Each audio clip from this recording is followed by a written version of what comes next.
Finaritra daholo tsika rehetra eto amin'ny MCTV fampaherezana ho antsika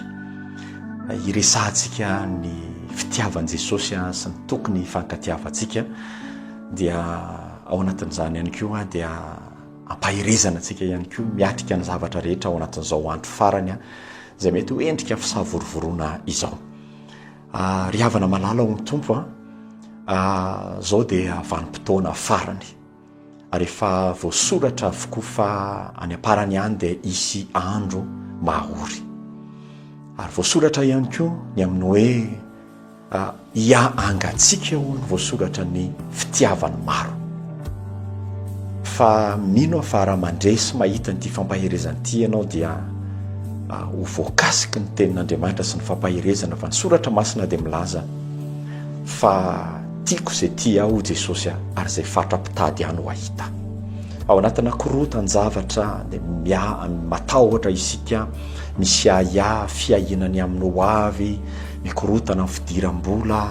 misy fitaintainana ka metraika amin'ny fahasalamana lasa misy tahotra avokoa izay rehetra atao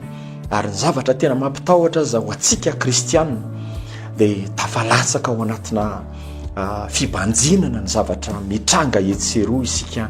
dia tonga amina fankalana tonga amina fitsaratsarana dia lasa misy alahelo any anaty any ka na ny finoatsika azy dia tsy miorina ao amin'Andriamanitra sy ny fitiavany intsony fa lasa bakiomy ny zava-misy isika. Androany kosa nefa dia tia ampahery antsika fa isika kristianina dia manana ny Kristy ary hono voasoratra mijerehan Jesosy Kristy tompo le tompony finoatsika sady mpanefa azy ary hoy ihany voasoratra mijereha dia ho velona ianareo mijereha dia ho vonjena ianareo zay mahita aho Jesosy dia mahita fiainana izy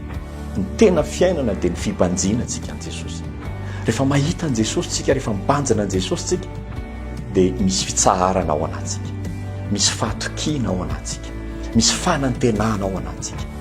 mahatonga antsika tsy hiankina amin'ny olona tsy hiankina amin'ny zava-misy tsy hanaiky ho bakio ny toetra raha mitranga etseroa fa tena hiorina mahatoky ao amin'Andriamanitra mahatoky izahay ry havana fa ao anatin'izany fampaherezana izany dia hibanjina an Jesosy ianao finaritra tompoko.